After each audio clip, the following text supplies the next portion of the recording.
Thoughts and action में आपका स्वागत है। हमारी आज की मूवी है साल 2014 में रिलीज हुई रॉब द मॉब। ये एक ट्रू स्टोरी है एक रॉबर कपल की जिन्होंने एक नहीं बल्कि मल्टीपल टाइम्स इटालियन माफिया के कई क्लब्स को लूटा था और सिर्फ रिच गैंगस्टर्स को लूटने के लिए इन दोनों को न्यूज़पेपर्स में मॉडर्न टाइम के बॉनी और क्लाइड का नाम भी मिला था। ओरिजिनल बॉनी और क्लाइड पे मैंने एक वीडियो पहले ही इस चैनल पे एक्सप्लेन करी हुई है, जिसका लिंक आपको ऊपर आई बटन में और इस वीडियो के डिस्क्रिप्शन में मिल जाएगा। तो चलिए चलते हैं सीधे अपने आज की स्टोरी की तरफ। और अगर आपको इस तरह का कंटेंट पसंद है तो प्लीज इस चैनल को अभी सब्सक्राइब कर लीजिए। तो ये कहानी शुरू होती है साल 1990 में न्यूयॉर्क शहर से। टॉमी और उसकी गर्लफ्रेंड रोजी, जो ड्रग्स के नशे में है, वैलेंटाइंस डे के दिन एक फ्लावर शॉप के बाहर अपनी कार रोकते हैं। टॉमी उस फ्लावर शॉप को लूटने के लिए एक गन के साथ अंदर जाता है और रोजी बाहर कार में रुकती है। और रॉबरी के बाद जब टॉमी बाहर आ रहा होता है तब हम देखते हैं कि उस फ्लावर शॉप की ओनर उसके ऊपर अपनी शॉटगन से फायर करती है और वो दोनों अपनी कार स्टार्ट करके वहां से भाग निकलते हैं। उस शॉप के सामने एक सीसीटीवी कैमरा लगा होता है जिसमें उनकी कार का नंबर प्लेट कैप्चर हो गया होता है और एक आर्म रॉबरी के लिए उन दोनों को एक जज 18 महीने के लिए जेल की सजा सुनाती है और वो दोनों अलग हो जाते हैं।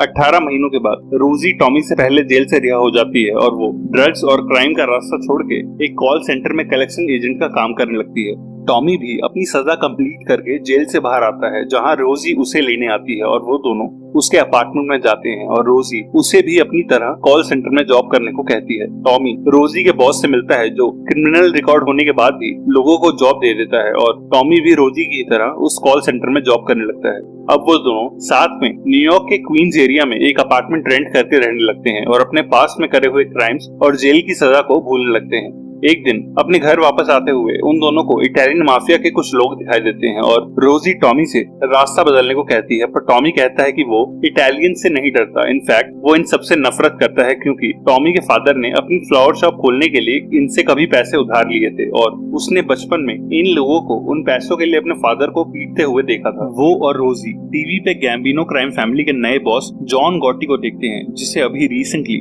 FBI ने ऑर्गेनाइज्ड क्राइम के लिए बने एक नए लॉ रिको के अंडर अरेस्ट किया होता है और उसे अपनी कोर्ट हियरिंग में सारे देश की मीडिया की अटेंशन मिल रही होती है। टॉमी रोजी से कहता है कि ये सारे इटालियन गैंगस्टर्स चोर हैं जिन्होंने गरीब और मजबूर लोगों से बेहद पैसा लूटा है। एक दिन टॉमी अपने फादर की फ्लावर शॉप पे जाता है, जिसे उसके फादर की डेथ के बाद उसकी मदर और छोटा भाई चलाते हैं और वो अपने छोटे भाई से बात करने लगता है, पर तभी उसकी माँ वहाँ आ जाती है और उसे वहाँ से जाने को बोलती है क्योंकि वो हमेशा लड़ाई या कोई क्राइम कमिट करके जेल जाता रहता है और उसके फादर ने मरने से पहले बेहद मुश्किल से लोगों से उधार लेके ये फ्लावर शॉप बनाई थी और वो नहीं चाहता कि टॉमी अपने छोटे भाई को भी बिगाड़ दे और उन्हें इस शॉप को बंद करना पड़े। टॉमी और रोजी उस कॉल सेंटर में काफी मेहनत से काम करने लगते हैं, पर वो अपना पूरा दिन वहाँ स्पेंड करके भी ज्यादा अर्न नहीं कर पा रहे होते और एक दिन वॉशरूम में टॉमी न्यूज़पेपर में जॉन गॉटी के कोर्ट ट्रायल के बारे में पढ़ता है। वो ट्रायल और कोर्ट रूम मीडिया और पब्लिक के लिए ओपन होता है, जिसे कोई भी अटेंड कर सकता है और टॉमी काम से हाफ डे लेके कोर्ट में जॉन गॉटी के ट्रायल में जाता है।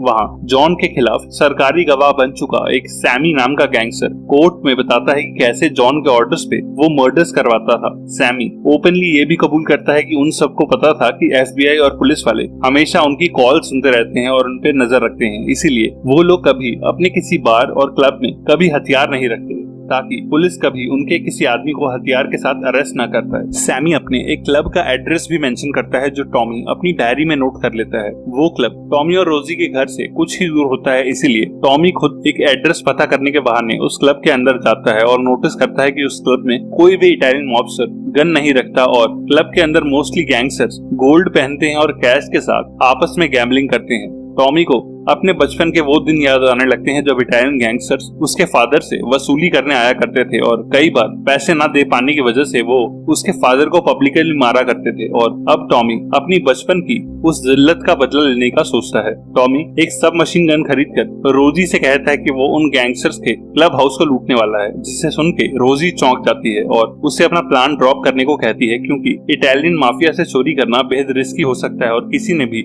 आज तक ऐसा नहीं किया होता। टॉमी उसे कन्विंस करता है कि उस क्लब में कभी कोई हथियार नहीं होते और ये एक बेहद इजी रॉबरी होगी और माफिया वाले शर्म के और ब्लैक मनी होने की वजह से कभी इस चोरी की पुलिस कंप्लेंट भी नहीं करेंगे। और रोजी उसकी बात से कन्विंस होकर उसे सब मशीन गन लोड करना और चलाना सिखाती है। अगले दिन वो दोनों उस क्लब हाउस की रेकी करते हैं जहाँ रोजी इस रॉबरी के लिए बेहद नर्वस होती है, पर टॉमी उसे कन्विंस करता है कि वो इजीली इस चोरी को अंजाम दे सकता है और वो वेपन के साथ उस क्लब के अंदर जाता है और रोजी कार स्टार्ट करके बाहर उसका वेट करने लगती है। वो एक हुडी से अपना सर ढककर और सन ग्लासेस लगा के अंदर जाता है और अपनी सब मशीन गन दिखा के सभी गैंगस्टर्स को डराने लगता है और उनसे उनका गोल्ड और कैश मांगता है। पर वो लोग टॉमी से नहीं डरते, बल्कि उन्हें लगता है कि टॉमी उनके साथ कोई प्रैंक कर रहा है और वो लोग उस पे हंसने लगते हैं, जिसपे टॉमी गन से हवा में अंधाधुंध फायरिंग करने लगता है। इटालियन गैंगस्टर्स अब टॉमी को सीरियसली लेने लगते हैं और अपनी गोल्ड रिंग्स, वॉचेस और कैश के रोल्स उसे दे देते हैं, पर वो टॉमी को वार्न करते हैं कि वो उसे जल्द ही ढूंढ निकालेंगे, जिसपे टॉमी फिर से फायरिंग करता है और उन सबको नीचे जमीन पे लेटने को कहता है और सारे वैल्यूएबल आइटम्स लेके वहां से बाहर आ जाता है और रोजी उसे लेके वहां से भाग निकलती है।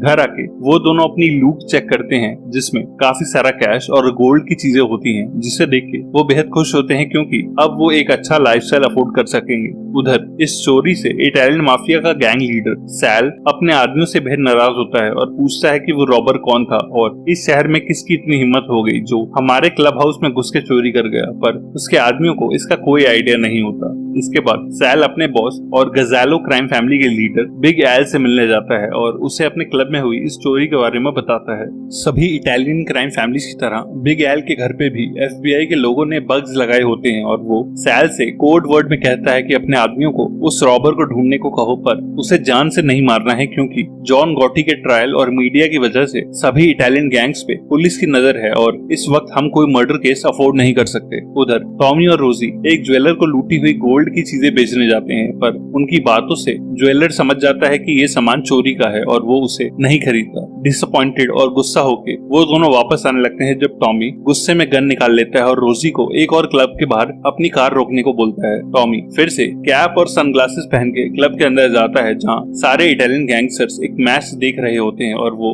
फायरिंग करके उन सबको लूटने लगता है। इस क्लब पे FBI की एक टीम नजर रख रही होती है जिन्होंने क्लब के अंदर साउंड रिकॉर्डिंग बग लगाया होता है और टॉमी की चलाई हुई गोलियों की आवाज से FBI वाले अलर्ट हो जाते हैं। टॉमी पिछली बार की ही तरह उन सब से गन पॉइंट पे उनके वॉलेट्स और वॉचेस छीन लेता है और इस बार वो इटालियन गैंगस्टर्स को ह्यूमिलिएट करने के लिए उनके पैसों के साथ उनके कपड़े भी छीन लेता है और बाहर बैठे FBI वालों को यकीन नहीं होता कि कोई इटालियंस के क्लब में घुस के उनसे पैसे चुरा रहा है। और जब टॉमी चोरी करके बाहर आता है और रोजी के साथ भाग रहा होता है तब उसके पीछे अपने अंडरगारमेंट्स में वो गैंगस्टर्स भी बाहर आते हैं और FBI का वो एजेंट फ्रैंक उन सबकी फोटोज भी क्लिक करता है क्योंकि आज तक किसी ने भी इटालियन माफिया को ऐसे इंसल्ट नहीं किया होता। और फ्रैंक भागते हुए टॉमी और रोजी की भी कुछ ब्लर पिक्चर्स क्लिक करता है। घर पे दोनों फिर से लूटा हुआ कैश इकट्ठा करते हैं जो इस बार पहले से काफी ज्यादा होता है और अब टॉमी और रोजी इन रॉबरी से कंफर्टेबल होने लगते हैं, पर वो इतना पैसा आ जाने के बाद भी अपनी जॉब्स नहीं छोड़ते ताकि किसी को उन दोनों पे डाउट ना हो। एजेंट फ्रैंक एक जेरी नाम के क्राइम रिपोर्टर को इन रॉबरीज की न्यूज देता है और जेरी इटालियन गैंगस्टर्स की वो अंडरवेयर वाली एक फोटो के साथ अगले दिन न्यूज़पेपर में एक कॉलम प्रिंट कर देता है जिसमें एक अननोन कपल का जिक्र होता है जो इटालियन माफिया के सोशल क्लब्स को निशाना बना रहे हैं। उधर टॉमी फिर से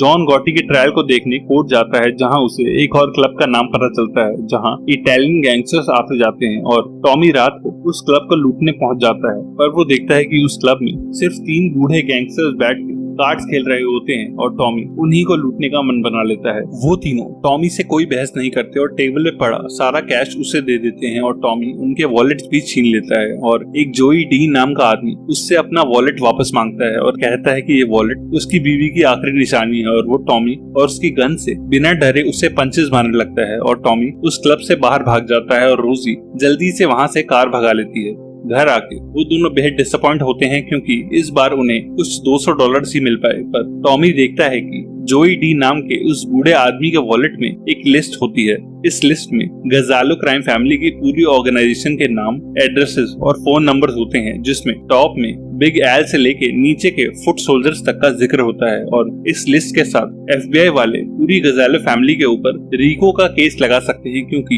इस लिस्ट के स्ट्रक्चर से ये प्रूव होता है कि ये एक ऑर्गेनाइज क्राइम फैमिली का फ्लो चार्ट है। अगले दिन न्यूज़पेपर में रॉबरीज की वो न्यूज छप जाती है और सारे न्यूयॉर्क और अमेरिका के लोग हेडलाइंस पढ़ के इटालियन माफिया पे हंसने लगते हैं, क्योंकि एक कपल उन्हें मल्टीपल टाइम्स लूट चुका होता है। टॉमी और रोजी भी ये न्यूज पढ़ के शॉक होते हैं, जिस आर्टिकल में उनका नाम तो नहीं होता पर उन्हें पता होता है कि इन रॉबरीज के बारे में अब सबको पता चल चुका है। सैल भी न्यूज़पेपर का वो आर्टिकल पढ़ के अपने आदमियों को सुनाता है और उन्हें गालियां देता है, क्योंकि इस न्यूज की वजह से लोग उस कपल को अमेरिका के फेमस रॉबर कपल बॉनी और क्लाइड से कंपेयर कर रहे हैं और उन्हें हीरोज का दर्जा मिल रहा है, क्योंकि वो दोनों सिर्फ इटालियन क्रिमिनल्स को ही लूट रहे हैं। टॉमी रोजी से कहता है कि न्यूज में आने की वजह से वो इटालियन माफिया के हाथों एक्सपोज हो सकते हैं और वो अपनी जान की एश्योरेंस के लिए क्लब में फोन करके एक गैंगस्टर को बता देता है कि उनके पास वो लिस्ट है और वो उन्हें वार्न भी करता है कि अगर कोई कभी उनके पीछे उन्हें मारने आया तो वो ये लिस्ट एफबीआई को दे देंगे। रोजी भी लिस्ट में से बिग एल के घर का नंबर निकाल के उसे फोन करती है और कहती है कि अपने सभी आदमियों को कह दो कि हमें ढूंढना बंद कर दे, वरना हम इस लिस्ट को पब्लिक कर देंगे। और वो तुरंत सैल को अपने घर बुलाता है और बेहद नाराज होकर पूछता है कि उनके हाथों में ये लिस्ट कैसे आ गई, और सैल उससे समझाता है कि ये लिस्ट इसलिए बनाई गई थी कि अगर गैंग का कोई आदमी कभी अरेस्ट हो जाए तो वो लिस्ट में अपने ऊपर के नाम को कॉल करके बेल भरने के लिए बुला सके, ताकि पुलिस को कभी सारे गैंग मेंबर्स का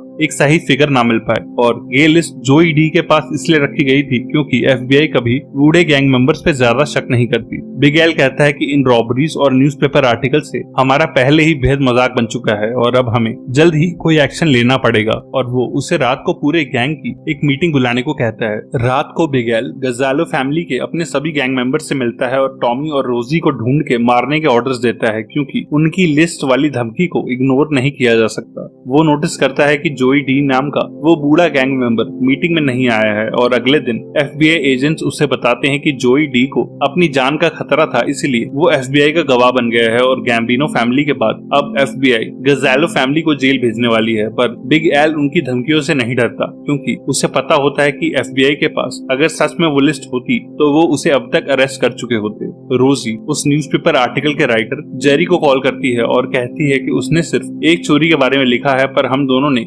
मल्टीपल बार उन इटालियंस को लूटा है। और जेरी रोजी को अपनी कंप्लीट स्टोरी सुनाने के लिए एक मीटिंग रखने को कहता है। रोजी काफी हेजिटेट करती है, पर जेरी प्रॉमिस करता है कि वो कभी भी उनका नाम मेंशन नहीं करेगा और उसे बस इस स्टोरी का सच जानना है, और वो उससे मिलने के लिए मान जाती है। रोजी जब जेरी से मिलती है तब टॉमी भी वहाँ आ जाता है और काफी रेजिस्ट करने के बाद रोजी उसे भी अपनी कहानी शेयर करने के लिए मना लेती है। जेरी इस बार काफी डिटेल्स के साथ एक दूसरा आर्टिकल भी पब्लिश करता है और इस न्यूज से इटालियन माफिया की और इंसल्ट होती है। पर अब टॉमी और रोजी के ऊपर काफी अटेंशन आने लगती है और रोजी और टॉमी का बॉस, जो समझ चुका होता है कि इन रॉबरीज के पीछे यही दोनों हैं, उन्हें केयरफुल रहने के लिए वार्न करता है। टॉमी अपनी रॉबरी से कमाए हुए पैसे अपने छोटे भाई को देता है और उसे बताता है कि वो रोजी से शादी करने का सोच रहा है, पर तभी उसकी माँ वहाँ आ जाती है और वो पैसे उसे वापस देके शॉप से बाहर निकाल देती है। टॉमी रोजी से कहता है कि अब वो ये शहर छोड़ के किसी दूसरी जगह पे जाना चाहता है और उनके पास अब काफी पैसे हैं, जिससे वो एक नए शहर में अपनी एक फ्लावर शॉप खोलेंगे। और वो रोजी को शादी के लिए प्रपोज भी करता है और वो उसे हाँ बोल देती है और वो दोनों डिसाइड करते हैं कि वो क्रिसमस के दिन शादी करेंगे। फोन टैपिंग से एफबीआई वालों को भी अब तक उस लिस्ट के बारे में पता चल चुका होता है और एक दिन जब टॉमी और रोजी अपने घर से बाहर होते हैं तब एफबीआई वाले उनके घर में घुस के उस लिस्ट की एक कॉपी बना लेते हैं और उसी लिस्ट और जोई डी की गवाही के दम पे वो बिग एल को रिको चार्जेस में उसके घर से अरेस्ट कर लेते हैं। जेरी को एजेंट फ्रैंक से पता चलता है कि एफबीआई टॉमी और रोजी को लिस्ट के बदले में कोई प्रोटेक्शन ऑफर नहीं करने वाली, क्योंकि उनकी नजर में वो दोनों बस आम चोर हैं और उन्होंने एफबीआई की कोई हेल्प नहीं करी। पर जेरी इस बात के लिए फ्रैंक पे बेहद गुस्सा होता है, क्योंकि उनकी लिस्ट के बिना वो कभी भी बिग एल तक नहीं पहुंच पाते। उधर सैल अपने क्लब के पास एक ट्रैफिक सिग्नल पे टॉमी और रोजी को उनकी ग्रे कार में देखता है, जिस कार का कलर और मॉडल उस कपल के बारे में छपे न्यूज़पेपर आर्टिकल से मैच हो रहा होता है और उन्हें फॉलो करके वो शॉक रह जाता है, क्योंकि वो दोनों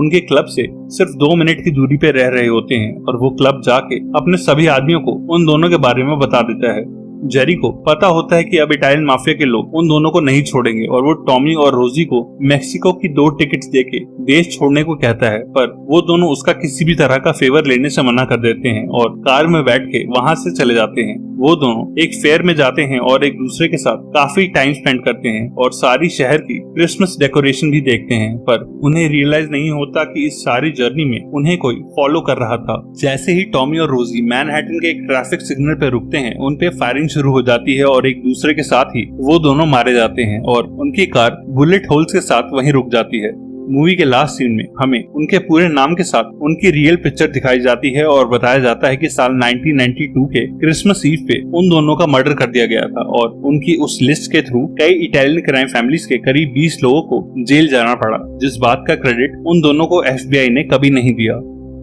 ऐसी ही एक और इटालियन माफिया की ट्रू स्टोरी के लिए लेफ्ट या राइट में दिख रही वीडियो पर क्लिक करना। तब तक के लिए stay safe and keep watching thoughts in action.